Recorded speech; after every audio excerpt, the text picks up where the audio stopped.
حدیث ہے کہ آپ صلی اللہ علیہ وسلم نے فرمایا کہ بدبخت ہے وہ شخص جس کو رمضان کا مہینہ ملے اور وہ اپنی مغفرت نہ کروا سکے. بدبخت ہے وہ شخص جو اپنے ماں باپ کو پائے بڑھاپے میں اور ان کی خدمت کر کے جنت نہ حاصل کر سکے. بدبخت ہے وہ شخص. تو اب آپ اندازہ لگائیں کہ یہ وہ مہینہ آتا ہے ہمارے لیے, تو ہم اس میں اگر اللہ تعالیٰ کو راضی نہ کر سکیں, اگر ہم اللہ تعالیٰ کو راضی نہیں کر سکے تو یقین کریں کہ یہ مہینہ جب چلا جاتا ہے نا تو انسان خون کے آنسر ہوتا ہے. اور میں خود بڑا روتا ہوں, خود بڑا روتے ہیں ہم. تو اللہ تعالیٰ ہمارے جو ماں باپ ہیں وہ جو چلے گئے اس دنیا سے, ان کی مغفرت کرے اس رمضان کے صدقے میں, اور جو زندہ ہیں اللہ تعالیٰ ان کی صحت تندرستی دے, ان کو زندگی دے. کامران بھائی دیکھیں, آپ کے والدین نہیں ہیں, ایسے ہی ہے, میری بھی والدہ نہیں ہے. اور جب بھی رمضان شریف آتا ہے, جب بھی ایسے دن دیہار عید الفطر آتی ہے, اور اتنا وہ ہم مس کرتے ہیں نا ان کو, ان کی کمی کوئی نہیں پورا کر سکتا. لیکن جن کے پاس ابھی ماں باپ ہیں ان کا یار خدا را ان کی خدمت کریں, یہی آپ کے لیے جنت ہے.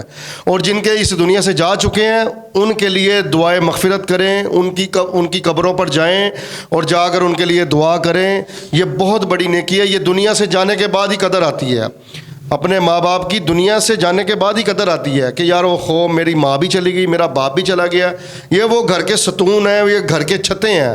خدا کی قسم, یہ کامران بھائی یقین کرے کہ میں آپ کو بتا نہیں سکتا کہ ابھی رمضان ہے, ماں باپ کی کتنی کمی محسوس ہو رہی ہے. میری ماں نہیں ہے, آپ کے بھی ماں باپ نہیں ہیں. اللہ تعالیٰ ان سب کو جنت الفردوس میں اعلیٰ مقام عطا فرمائے. لیکن ہمیں پتہ ہے کہ ہم کس طرح ماں باپ کے بغیر گزار رہے ہیں. لیکن جن کے ہیں اللہ تعالیٰ ان کو صحت تندرستی دے, ان کی خدمت کرے. چھوٹا سا پیغام ہے, آپ قدر کریں, آپ قدر کریں.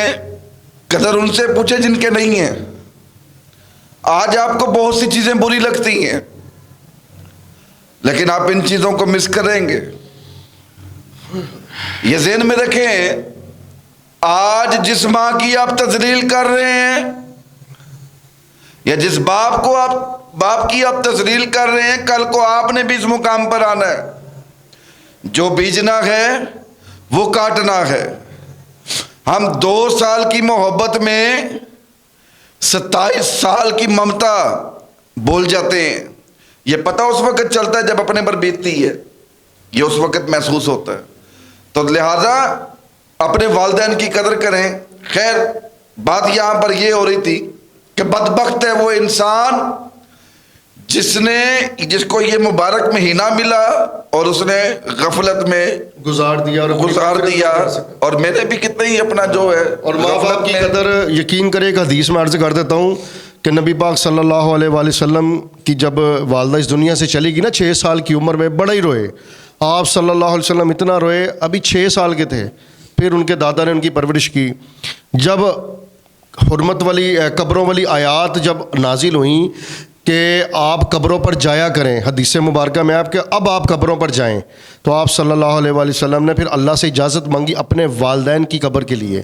پھر آپ صلی اللہ علیہ وسلم اپنی والدہ کی قبر مبارک پر گئے, حاضر ہوئے, اور وہاں پر اپنے ایسے سمجھ لیں کہ بیٹھ کر 2 زانوں ہو کر انہوں نے, آپ صلی اللہ علیہ وسلم نے بہت روئے اور اللہ تعالیٰ سے اپنی والدہ کے لیے دعا کی. پھر آپ صلی اللہ علیہ وسلم فرماتے ہیں کہ اگر میں نماز کے لیے کھڑا ہوتا اور سورہ فاتحہ پڑھتا, آدھی سورہ فاتحہ ہوتی, اگر میری ماں مجھے آواز دیتی تو میں نماز توڑ کے اپنی والدہ کی بات سنتا. یہ اتنا مقام اسلام میں ماں کو دے دیا گیا. اچھا ماں ہی نہیں, باپ کے بھی بڑے فضائل ہیں, بہت فضائل ہیں.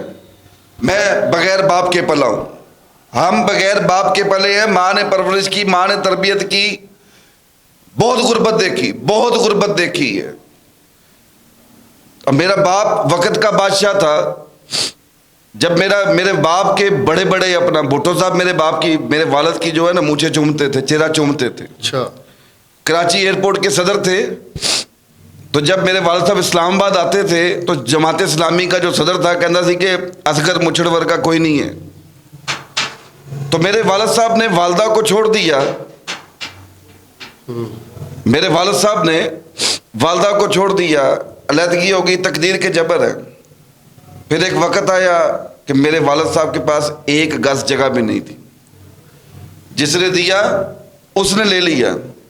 ہم تھوڑا سا بڑے ہوئے, میری عمر ہوگی تقریباً کوئی 20 سال یا 19 سال یا 18 سال یا 17 سال, کچھ غالباً ایسا لگا لیں. لگا پتا کہ یار ہمارا باپ ہے, اتنی خوشی ہوئی کاشف بھائی, لیکن والد صاحب اس ٹائم اچھے حالات میں نہیں تھے. اپنے والد صاحب کو لے کے محنت مزدوری شروع کر دی تھی, میں نے بھی پڑھتا بھی تھا, ساتھ ساتھ کام بھی کرتا تھا. اپنے والد صاحب کی اتنی خدمت کی کاشف بھائی, اتنی خدمت کی. باقی ٹھیک ہے یار, وہ ماں کا اور میرے باپ کا اور اللہ کا معاملہ ہے. مجھے حکم دیا کہ تو عزت کر, بالکل مجھے حکم دیا ہے کہ بندے تو نے عزت کرنی ہے, تو نے ان کا احترام کرنا. یہ جو بھی ہیں, یہ سیاہ ہیں, یہ کالے ہیں, لیکن تیرے واسطے ہے ماں باپ نے. بے شک بے شک. ذہن میں آتا تھا, ذہن میں کیا سوال آتا تھا کہ یار فلانا گڈی جی گھوم رہے ہیں, فلاں کے باپ نے دکانیں بنائی ہے. یار میں 10 کلومیٹر پیدل چلتا تھا, 12 کلومیٹر پیدل چلتا تھا. میں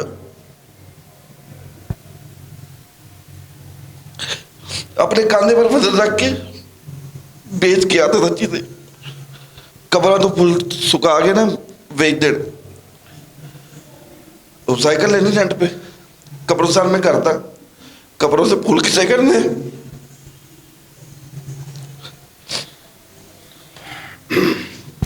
تو وہ نا بیچ دینے, وہ بیچنے تو پھر گھر کا نظام سسٹم چلانا. والد صاحب کی بڑی خدمت کی. تو ذہن میں آتا تھا کہ یار ساڈے پیروں ساڈے بس سے کچھ نہیں پڑھایا. حالات بہتر ہوتے گئے, والد صاحب فوت ہو گئے. جب میرا باپ فوت ہوا نا تو میرے نا رستے بند ہو گئے, مجھے پیسے آنا بند ہو گئے.